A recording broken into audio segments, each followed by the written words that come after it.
Po, may client ako dito, may irregular menstruation po. Nagpunta po ng hospital, sobra pong sakit yung sa kanan niya sa tiyan. Pag nakahiga daw po siya, hindi siya makatayo. Maglakad po, ramdam niya sobrang sakit.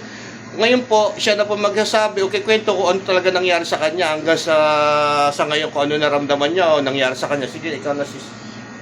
Sabihin mo, magsalita ka na.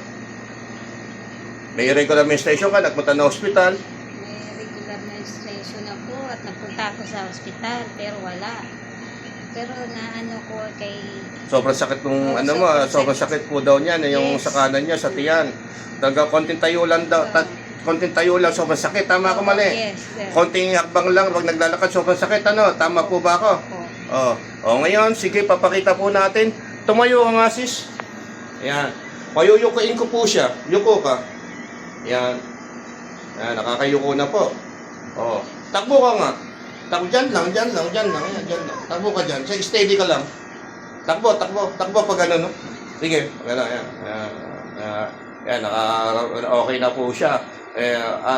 Kamantalang kanina, sabi nga daw po niya, konting bangon lang niya, sobrang sakit.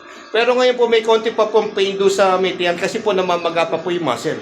Pero after few days po, mawawala na po yan. Tama po ba ako? Ngayon, at least po ngayon, makapagtrabaho na po siya. Tama ako mali? Di ba? Pinagpala. Everything is for Allah po. Lahat po ng bagay na meron tayo ay kalooban ng Panginoon. Ganun po ba? Paano sis? God bless po. Allah be with you sis. Maraming salamat kuya. Nakilala kita kasi hindi talaga ako makatayo at hindi ako makaupo. Kahit ano gawin ko, ang sakit.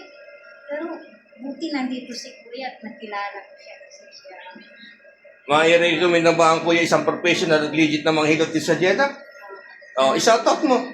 Sabihin mo sa kanila kung talagang proven ako na naayos ko yung problema mo, sige, shoutout mo kung talagang may-recommend ba kuya sa ibang mga taga-Jeddah na ako isang professional legit na manghihilot dito.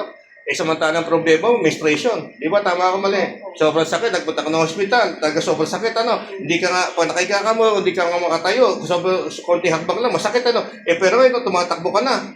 Ang ganda na ng pakiramdam, tama po ba ako mali? Yun nga po, pag pinagkaloob ni Allah, na gumaling ka, gagaling ka na po. Tama po ba ako? Paano sis? Thank you po. God bless po.